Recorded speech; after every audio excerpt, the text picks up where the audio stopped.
प्राथमिकता गरीब वर्ग के लोगों को मुख्य धारा के साथ जोड़ने की रखी। यही प्राथमिकता मेरी भी है।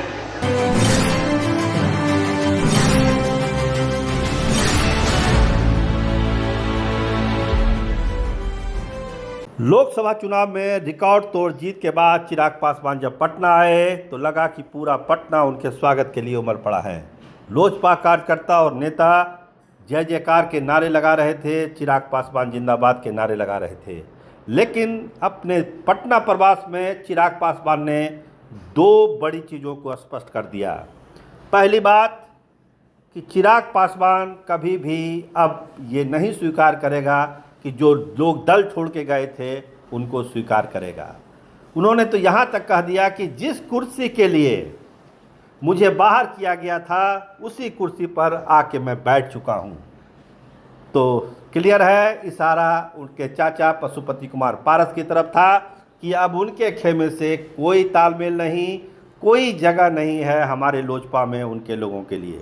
उनकी कुर्सी पर ऑलरेडी मैं बैठ चुका हूँ। इसके अलावा एक चीज़ और साफ कर दी चिराग पासवान ने कि नीतीश कुमार के नेतृत्व में चुनाव होगा। इसका मतलब है कि उन्होंने भी ये स्वीकार कर लिया कि नीतीश कुमार ही सब कुछ हैं बिहार में, उसके बाद ही कुछ है, बाकी की बहस तो बाद में होती ही रहेगी। इसके अलावा जब वो हाजीपुर पहुँचे तो उनका जो स्वागत हुआ वो भी देखने लायक था। उन्होंने कहा कि जो काम अधूरे हैं उसको मैं पूरा करूँगा, बड़ा काम तो करूँगा ही करूँगा, छोटे काम को भी पूरा करूँगा। तो आइए कैसे देखिए कैसे भव्य स्वागत हुआ चिराग पासवान का हाजीपुर में और क्या क्या हुआ। और साथ ही साथ हमारे युवा साथियों को रोजगार के भी नए अवसर मिलेंगे। आज केंद्रीय मंत्री के नाते मेरी जिम्मेदारियां अलग हैं और एक सांसद होने के नाते मेरी बड़ी जिम्मेदारियां हैं। जिस विश्वास में मुझे बहुत कम समय मिला था आप लोगों के बीच गुजारने के लिए, और उसके बावजूद जिस भारी मदों से आप लोगों ने मुझे जिताने का बहुत बहुत धन्यवाद। जय हिंद, जय बिहार, जय हाजीपुर की जनता। आदरणीय रामविलास पासवान अमर रहे। मैं कार्य करूंगा। साथियों, एक सांसद के तौर पर भी मेरी जिम्मेदारी है और चुनाव से पहले भी कई ऐसे ज्वलंत विषय थे जो मेरे संज्ञान में आए।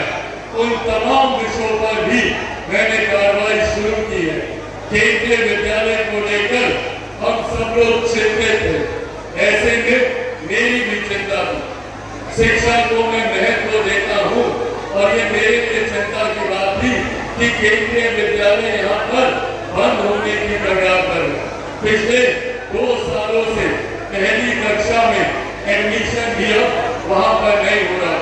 न सिर्फ मैंने स्थानीय प्रशासन से यहाँ पर बात कर, न सिर्फ डीएम साहब से बात कर, न सिर्फ यहाँ पर केंद्रीय विद्यालय के प्रिंसिपल से बात कर, बल्कि केंद्रीय विद्यालय से के तमाम वरिष्ठ अधिकारियों से भी संपर्क साधकर अभी तत्काल प्रभाव से हम लोगों ने इसके लिए एक रास्ता निकाला है और वैकल्पिक व्यवस्था इसके लिए हम लोगों ने बनानी शुरू कर दी है।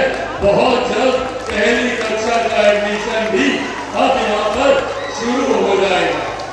पर ये एक वैकल्पिक व्यवस्था है। इसके परमानेंट समाधान के लिए हम लोगों ने रेलवे के अधिकारियों से बात की है। यहाँ पर रेलवे की कई जगह पर जमीन मौजूद है जिसको रेलवे प्रशासन जिसका इस्तेमाल नहीं कर रहा है।